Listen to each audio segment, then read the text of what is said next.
Welcome to the activation phase. I'm JP, and joined today, as usual, by my trusty co-host, Tim. Hello, hello.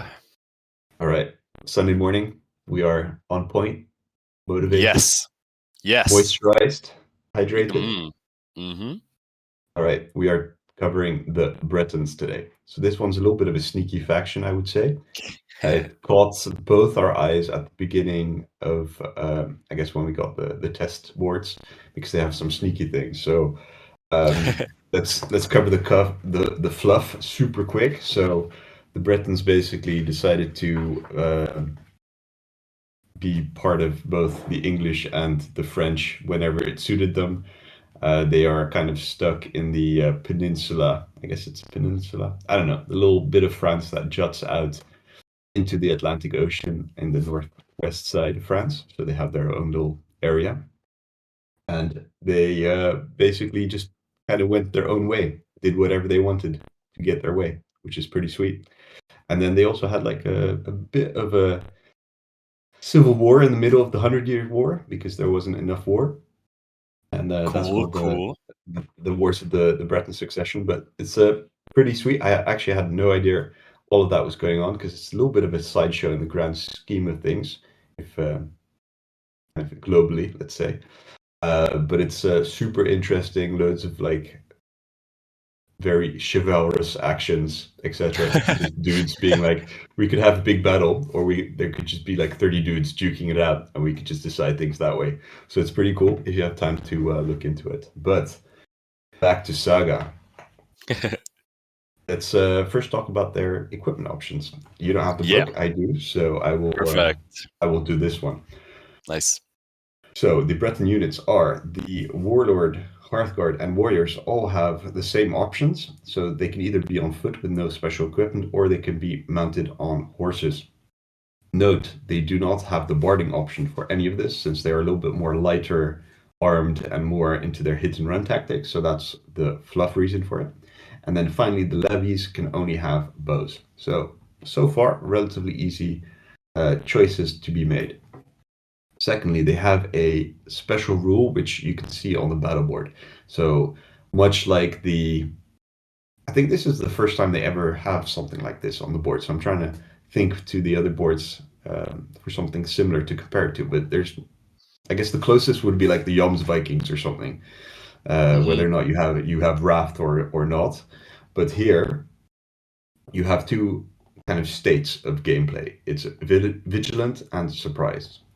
So if your opponent has one Saga dice on their battle board, they are considered vigilant for the battle board abilities. If your opposing player has no Saga dice on their battle board, they are considered surprised. So obviously, as with all abilities with Saga, this depends on the moment where you play the ability, and obviously that can change later on the game, but that has no effect on whether or not the ability you play uses the vigilant or surprised method. So it's relatively simple, but I think it's a very interesting mechanic, and I think we'll dive into that. But it does make it a little bit tricky to kind of cover all the bases and everything else for this battle board. So it's going to be a tricky one to cover, I would say. Yeah. There's basically almost like, I think 15 abilities on here that we need to cover. So, okay. Then you want to start us off with the basic abilities. I do indeed. So luckily this one is pretty easy. It's just basic. So no special things whatsoever. The only thing, again, combat bonus is only for melee and shooting reaction. But except for that, nothing special. So let's move on to the advanced abilities. All right. The first one's called Hound Them. It's a melee ability that can either take a common or an uncommon. And it says if your opponent is vigilant, so if they have Saga dice on their board, remove one fatigue from your unit. If your opponent is surprised, at the end of the melee, you activate a friendly unit for a charge that generates no fatigue. And correct me if I'm wrong, but I think that's the only fatigue-free charge in the Chivalry book. I At have no least I idea. have. Yeah, The one we've done so far, yes. I think there's maybe one more, but there's definitely, like, it's super rare. And this is weird timing. Like you can only do it if your opponent has no saga dice left, and then it's only at the end of the melee. So there has had to be some fighting. But this is also, of course, in your opponent's turn, where the charge with no fatigue isn't super important, but you can still charge in your opponent's turn, which is nice. Yeah, I think the only other one might be like the Flemish or something, but yes, I think this essentially what we're going to say for most of these abilities is that it's going to be a little bit of a mind game as well with your opponent. So I think it will take some getting used to. But what I like about this board, and sorry for diverting a little bit, is that you have to know your board really well, maybe more so than other factions, because essentially, kind of as the game progresses, a lot of interesting options will open up for you. Like for example, if your opponent decides to go all out and completely like blow all of their melee abilities on their board and not leave anything on it, suddenly you have like some options opening up to you. So generally, removing fatigue if they're vigilant, always good. Especially the timing is interesting because if you, for example, charge, you can take it off before they use it, Yes. just for like a common, right? And it means you can follow up with like one unit to do multiple charges or do like a move very quickly, which is very possible with your mounted troops without without the barding. So they can basically move 24 inches, and then for just a common, you can get rid of the fatigue that they've built up. So I think nice, basically. I mean, yeah, it's kind of a fatigue-free charge either way, which is cool. Like you still have to pay the activation, I know, but it's cool. Yeah. All right.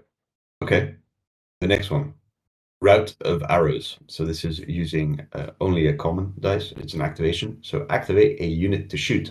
If the enemy unit suffers at least one casualty at the end of the shooting attack, it must make a move of S that takes it as close as possible to its own table edge.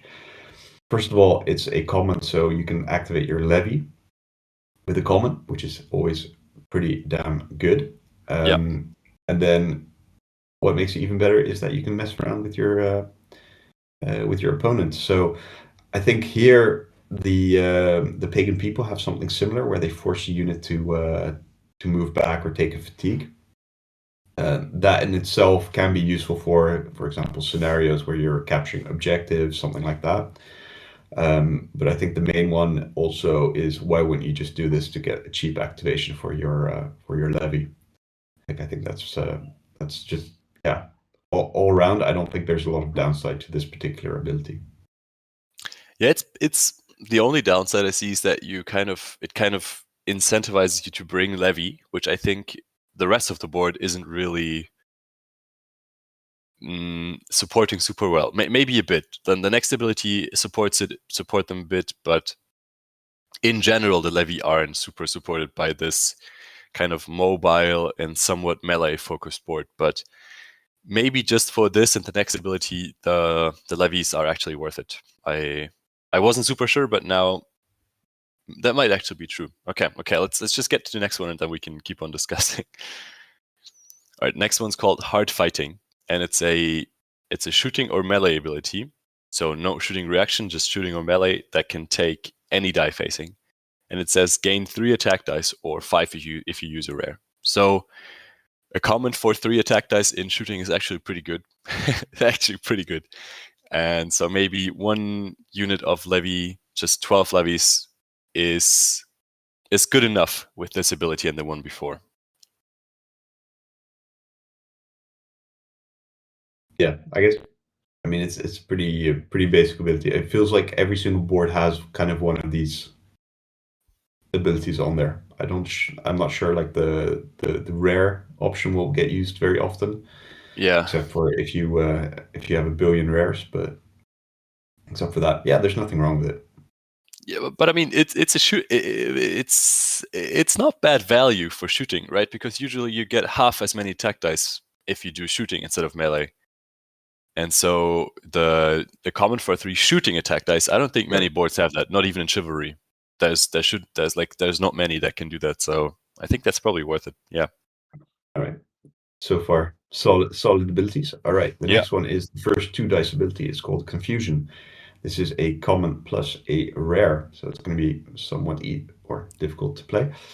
Melee ability, so if your opponent is vigilant, inflict 1 fatigue on each of the 2 enemy units not taking part in the melee. If your opponent is surprised, add 4 automatic hits to the hits you inflict. This is expensive, but really good. I think here let's start with the surprised. Obviously, there, if you're smart as your opponent, I would always leave something on your board, because I get the feeling that a lot of these are like the what's it called, the surprised option is a little bit more painful generally than the vigilant option. 4 automatic hits is insane. I don't think any of the other boards has anything like this. Yeah, 4 automatics is crazy. I think we kind of topped out like 1 or 2 automatic hits in the past. Like, yes, this is a 2 dice ability, but 4 automatic hits, beast mode, especially because it completely means like you have your one Hearthguard just going like absolutely nuts. Yeah. Even if he's like fatigued and you've like raised your armor to like 6 and whatever. So I think here, if you want to charge in like a suicide unit, absolutely, they can go absolutely nuts here. Obviously, your opponent has to cooperate and they have to be surprised. I think you'll probably get this through once, and then they'll never be like leave like a dice on the board, not leave a dice on the board. But on the vigilant side, I think even there it's good. Like, you have no limit in terms of where the enemy units have to be. It's not like they have to be within M of the melee or anything else like that. So you can really like control the board. You can put your fatigue on various units far away from the melee. So I think there you can really kind of like shape already where you want to take the battle and prepare things beforehand. I think these guys are disgustingly good at taking out a warlord with like 4 Hearthguard next to him, because you just use this to. I mean, we have to talk about the ability that kind of ties it all together soon. But there's an ability that you can use to get both effects, and so spoiler, sorry, but yeah, you can. So this is, if you do this on and you charge basically the bodyguards with 4 automatic hits, that's disgusting, and putting a fatigue on the warlord next to him, so he'll usually have 2 fatigues because you wipe the Hearthguard with 4 automatic hits and whatever else you're doing. That feels so good. What the heck? I think that's crazy work. That's the 4 automatic hits into Hearthguard always feel good on their own, but then also putting a fatigue on your opponent's warlord and the unit wiping. Yeah, amazing. Super good. All right, let's just keep going so we can get to the next ability. Should I just do Guile instead, JP? Let's do that. All right, next up is Guile. It's an activation or melee ability that takes an uncommon, and it says your opponent counts as both vigilant and surprised for the purpose of the next saga ability you trigger. So this is just so that you can play that right before playing any of your other abilities that has 2 modes, and then you get both modes, which is great. And putting an uncommon here is, I mean, with the Confusion, where both modes aren't too bad for the common and the rare, is good, but then a common, a rare, and an uncommon, so all 3 die facings for both effects, is super good. And of course, you can also do it as the activation. So there's activation abilities on here that have both the modes, so you can do it in the activation phase right before playing one of those. So that's harder to disrupt. The melee one is a bit more easy to disrupt because some boards can take die facings or can take dice away from your board in melee. That's a bit annoying. Yeah, so I think this is as close as we're going to get to like a 3 dice ability, except for the Australian. So yeah. True. okay, we'll go back to the order of things. Yeah. With Guile out of the way, so the next one is Din of Battle. It's a melee ability for a mounted unit only using an uncommon dice. If your opponent is vigilant, gain 3 defense dice. If your opponent is surprised, you get +1 bonus to your attack dice. I think this one is probably not like worth playing the Guile on unless you have like definitely not if you have confusion, but still solid either way. I think the 3 defense dice in melee for mounted units, like generally you're not charging them in to be all defensive about things. But so you're obviously going for like the +1 attack dice bonus, and here you're probably going to be waiting to see if you're if they're kind of like clearing the board of some other abilities before you pop this one.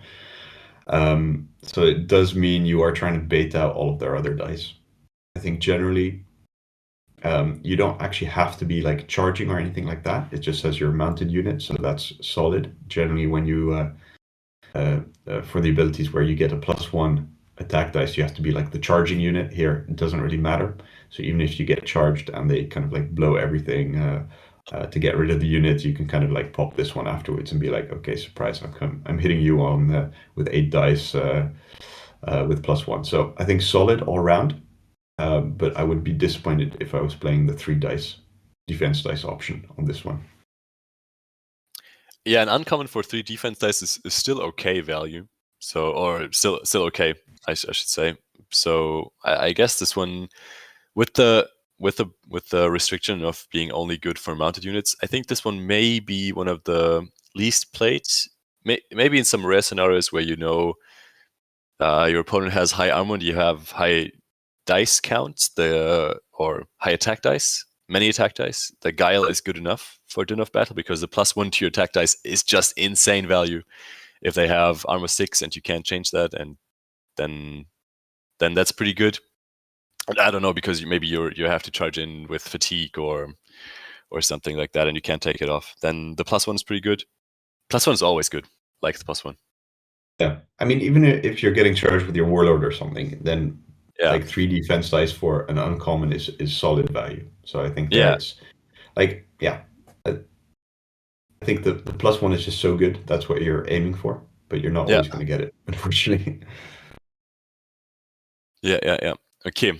Next one is Line of Lances. It's another 2 dice ability, and it takes 2 common dice. And it's an activation ability that says activate a unit of Hearthguard to charge. Figures in this unit have an aggression of 3 during the ensuing melee. So I feel like these abilities always read much better than they play out, but I may be wrong. But you put your guys to aggression 3, so a unit of 5 dudes charging has 15 attack dice, and a unit of 6 dudes charging has 16 attack dice, because at step 2 of melee, you can't have more than 16 attack dice. So a unit of 8 isn't throwing 24, which of course would be insane. It's just the 5. I think 5 is maybe the sweet spot, or maybe 6. So 5 to 15 and 6 to 16. And then, yeah, I mean, that's a lot of attack dice for not a lot of points that you're throwing at your opponent. But with these abilities, I always wonder if it really matters, because you're throwing something at your opponent anyway, and your unit usually isn't wiping anyway. So the effect is, this is basically a glorified melee ability that says gain 3 attack dice. So, or like 4 attack dice for 2 dice, and I don't really like that. What do you think, JP? Well, I think if you break it down, you get a charge as well. So you're kind of getting your dice, like the first dice worth of just you have to charge anyway, and then 5 dice for common. Like if we saw it anywhere else, like broken down like that, we would say, yeah, it's totally solid. Yeah, true. So I think there, the main effect of this ability on the kind of like the Breton warband is like what you said. You're aiming for not gigantic units of Hearthguard, because it's just completely a waste of time on a unit of 8. So I think there it has a bigger impact on how you actually build your board. Like with the 5 is kind of like the optimal one if you don't want to lose any dice. Then 6 maybe if you want a little bit more staying power, I guess. I think overall it's a solid ability if you break it down into what you actually get for it. But this is also just I think it's worse than having an ability that says gain 5 attack dice or something, because this only works basically the first time you do it. And then the second time, yeah, you have like 3 dudes left, and then suddenly it's 3 attack dice, or 2 when you have 2 dudes left. And so this one it's conditional without basically looking conditional. So it's, I don't know. This is, I think this is harder to play with than it looks, because if you do it too early, then or on a six man, then you don't get max value. For attack dice for a common is still okay, and then if you do it late, it has basically no effect. Fair enough. I think it is. You're probably getting like one or two good charge with this out of it. Yeah. And then you're hoping to wipe and kind of like win that exchange of points. Yeah. Which is always difficult with a 5-man unit of Hearthguard. Yes. Risky Yes. time. All right. Are we going to the next one? It's again one with the exclamation mark. So Brittany exclamation mark. Saint-Lo. No, Evo. Sorry. I can't read the little Saint Evo. Again, exclamation mark. So first of all, 2 exclamation marks in the saga ability. First, whoa. I know. All right. The second one is uncommon, and it's a melee ability. If your opponent is vigilant, they must discard 3 attack dice. If they are surprised, they must discard 2 of the defense dice they would roll to cancel the hits they've suffered. So first of all, unless they're getting extra defense dice, they are getting 2 automatic hits. So far, we've had a decent amount of battle board abilities giving like defense dice. So I think this one is not like automatic hits. Definitely not in this age. And I guess the strong one is just like the discarding attack dice. I think that's pretty solid, especially if you're coming up against like guys with like buffs like +1 or stuff like that. So I think overall not bad. The uncommon, yeah, it's okay. I think this one's okay. It's not like anything to write home about. I think like this is like your Hearthguard and your what's it called, Warlord killer basically. If your guy's like if you're charging someone who's like what's it called, like fatigued or whatever, and you just want to get one more hit through to wipe them off, I think that's where you're going to be playing this one. Yeah, I think this I don't know why I have a problem with the abilities that say discard 3 attack dice, because or whatever, how many attack dice, because I always feel like, just give me defense dice. They're just going to be better. Why are we doing this? And then for Hearthguard, 3 attack dice and 3 defense dice with no abilities played, or taking away 3 attack dice or gaining 3 defense dice with no abilities played. The 3 defense dice are better, so I get it, but the taking away 2 defense dice from your opponent is definitely annoying. They're not quite automatic hits, right? Because you still have to get the hit through, but they just take chance away, and that's sometimes super valuable to take away, that you have to be lucky or average or something. So yeah, killing the Warlord's definitely good with this. Yeah, I think there again, you just have to make sure that your guy is your opponent is surprised, which is not always like up to you, unfortunately. Yeah. But I think that the general trend of the board as well is that you're gonna have multiple units. You kind of have to charge in. You have to wipe out and win like the exchange. You're not grinding or anything like that with this board. So I think here, just being able to increase the like the reliability of the exchange is key, and this is one of those abilities. But it's not like one I would play Guile on for any reason. Yeah, I agree on that. Yeah. All right. Next up is Shelter, and it's a shooting reaction that takes a common or an uncommon, and it says your opponent must discard half their attack dice. Sure. for a common, taking away ballpark 3 or 4 attack dice is good. It's good value. I don't like these abilities, but they're good. That's good value, so I get it. Nice one. Yeah, especially you don't have any barding on any of your guys either, so it's gonna be quite painful if you do get caught.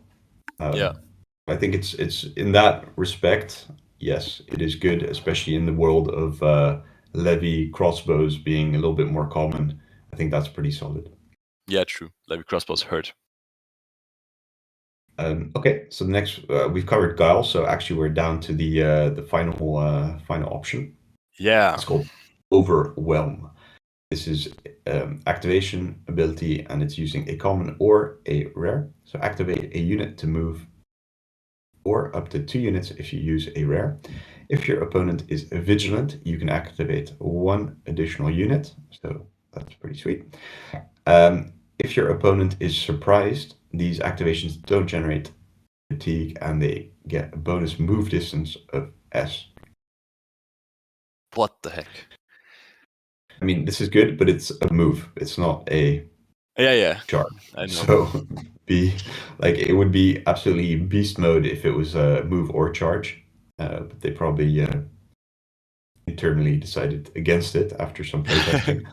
But yeah, I think this is like really really amazing. I think where I'm going towards, especially where the board is pushing you towards, is like slightly smaller units than maybe what we're expected, and that means you need to move them up and still have dice to do abilities at the end. So I think this is a solid unit, especially early in game. If you're moving around, your opponent will probably still be vigilant with something on the board, which means you have, even for a common, just activating 2 units. So if you decide to go with like a levy or something like that, you can easily activate them.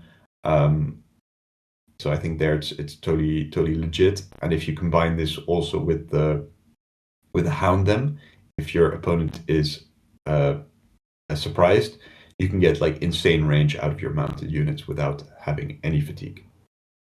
Yeah, the classic 36 inches with no fatigue that the Carolingians can do from Vikings, which is kind of rare. Yeah, it's back. No. But that also. Go ahead. Yeah, I think it supports like the kind of like the fluffy nature of the board, where they're kind of like hit and run and like all over the place and just running around with like small units causing confusion and destruction. So I think thematically I really like it. Also the ability itself. I mean, it's hard to argue with a multiple activation for a common. Yes. And a bonus. Like, yeah, why would you not put your common here? Even the rare is pretty solid if you're for what's it called? Especially, yeah, I think it's solid all around. Yeah, this is in the cheapest way is basically this is a common for 2 move activations, which is good. And the most insane case is it's an uncommon and a rare for 3 move activations that have bonus distance of short and generate no fatigue. And that's also very good. That's the Hun ability and that's played all the time. So yeah, just very good ability. And if you have confusion up and you can use it in your turn, then that's probably where you're going to use guile. But I also see overwhelm as being used with guile, since it's just great value, even for the common and the uncommon. Yeah, especially I guess earlier in the game. But I think overall, maybe let's reflect a little bit on all the abilities together. Like where do you think the board is pushing you towards in terms of building your warband and playstyle?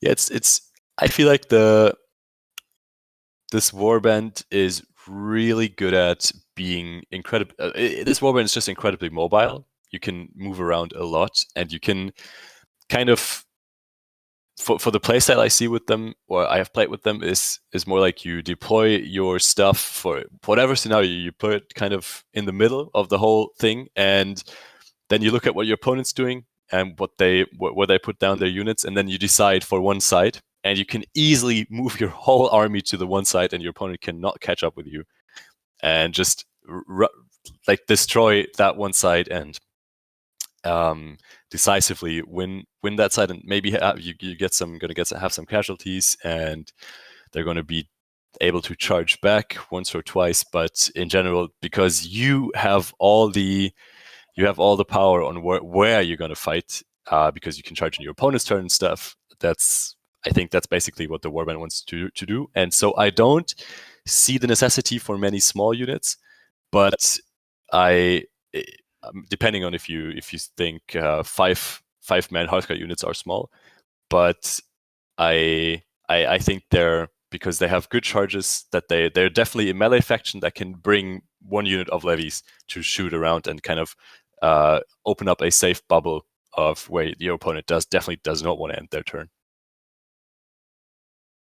Yeah, I think this is a little bit different from the other, or what's it called, the other factions we've had so far. So, like, you're not grinding like the Germans. You kind of want to like delete the unit. You don't have a lot of taking out, removing fatigue or anything like that. You don't have like a ton of defense dice that you can gain. You don't have like +1 armor on anything. So I think what you're saying, you just have to completely overwhelm one side of the board and just kind of like dominate it, and then move on to the next part, which is like a very interesting.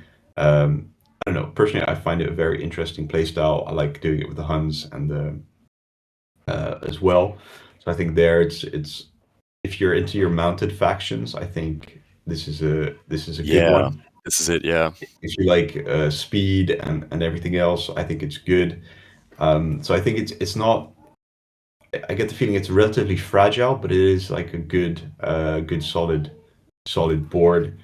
But you're not going to be holding an objective and just like not being able to be shifted from it. Like, that's going to be difficult if you're expecting that kind of play style. You're going to have to be much more like you're going to have to make the opportunities yourself. You're not going to let the opponent come to you, which is a somewhat tiring play style if you're like have to do it for like 4 games on a day. But I think generally it's also like really rewarding because you're constantly putting your opponent on the back foot, which is like kind of the whole point of the fluff, I guess. Yeah, I think with these guys basically putting down a big forest in the middle of the table, or a big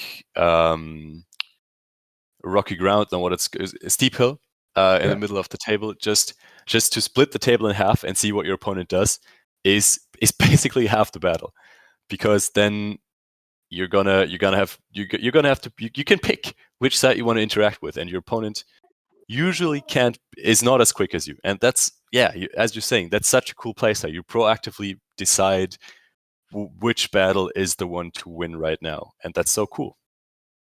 Yep. All right, let's move on to the force composition. What would you be taking?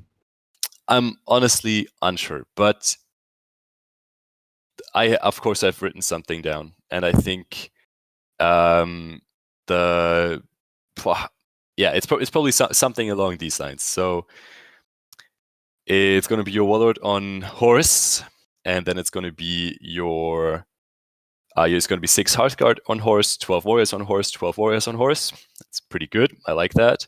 And then 12 levies with bows and 6 something, or 6 levies or 4 warriors. And then you can either do smaller units, or you can upgrade your Hearthguard to 5 and 5 by taking 4 more warriors away, or 6 levies away, or something. So, but 6 Hearthguard, 12 warriors. Of course, that's just the formula to success, I think. And then 12 levies and half a point of maybe a cannon, but you also kind of like the uncommon a lot on this board, because the Guile takes it every single turn. But yeah, I think that's it. And with that, the activations through Overwhelm are so good, because they basically one common moves a 12-man unit, and your Hearthguard unit, for example, that's half your warband just moved through a common, and you already shifted it to the side that's important, and you can smash face. That's so good. Yeah, I think you're your mounted warriors are going to be solid here. You're going to get a lot of work from them. I think also I'm somewhat unsure as to how to play them. I haven't played them yet, but it's one of these ones that kind of are interesting, especially in kind of like as a contrast to the Flemish that I've painted and built. Very different. So I'm kind of leaning towards this one. I spoke to sorry, Hamza was putting like a small update on what he played, and it's interesting, and also something that's one of the downsides that we talked about, that they can't grind in melee very well. Yeah. So you get around that by taking pikemen, or maybe I guess even the Lombard Lancer or something like that. You can take, or the what's it called? The men at arms, the one that can do. Anyway, you can take 4-minute arms. Yeah, that's the one. But I think there, like you have some mercenary options where you can take. I'm not sure the academy is like the right way to go with this one, especially because you want to split the board with terrain, which is going to get in your way, and you have big mounted units, so you're just going to be in your way, kind of like your line of sight a lot. So I think that one is, for me, is not optimal. And then I'm kind of leaning towards like the small units of Hearthguard, so like 2x5, maybe Yeah, one, yeah. something like that, just to or one unit of 6.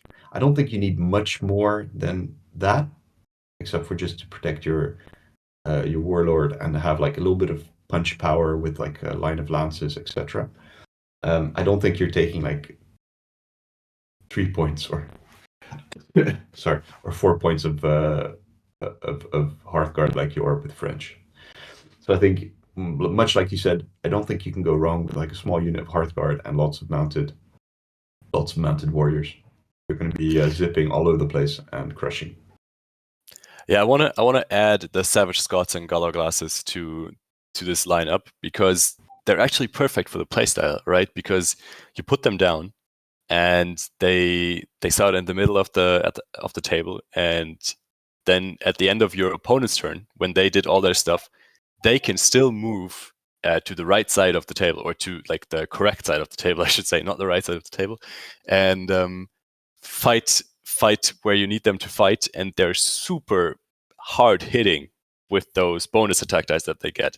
So they actually perfectly support your fight. They have heavy weapons, and they throw 12 attack dice for a warrior unit, and they activate for free to move to be where you need them to be. So I think the Savage Scots and Gallo Glasses actually go perfect with the Bretons. All right, just add more aggression to the aggression, which is good. Yeah. All right, I think this one can probably go like multiple ways anyway. I think generally with Saga as well, like there's not like one holy grail build of any warband. There's obviously better and less good ones, but you can suit it. You can kind of do it to suit your play style as well. Yeah. How are we rating these out of 5 Ermine? Unclear. I think they're probably maybe a 3 out of 5 for me.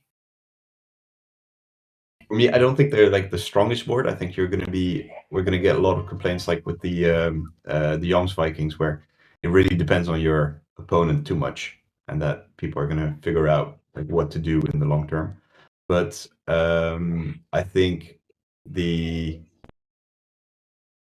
I think overall, like I like the playstyle, so that's really attractive to me. So I'm also going to give them a 3. And I also like their heraldry and like all of that kind of stuff. So it seemed like a fun one to paint. I don't think they're going to be the most popular board. So I think the hipster factor there is also important. And then painting wise, they're really attractive. And then mounted warriors always good. So that's kind of like the Yeah.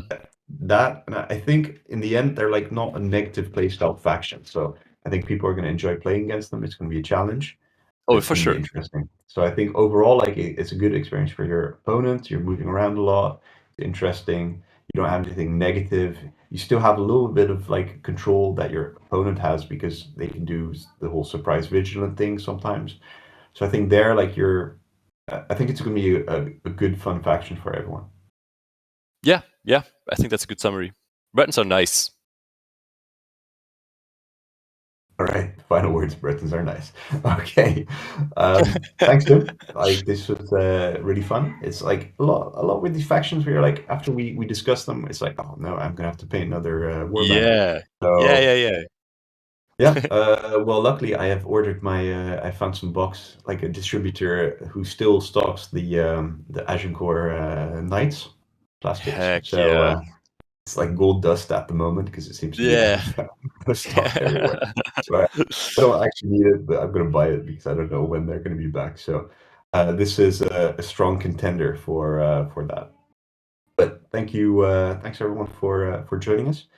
And so far we've kept our schedule, so I'm quite happy. We're back. We're back. Yeah. Uh, I'm sure we can keep it still. This is the chivalry is just so much fun and still so hyped. So I'm sure we can keep it and keep going. all right, awesome.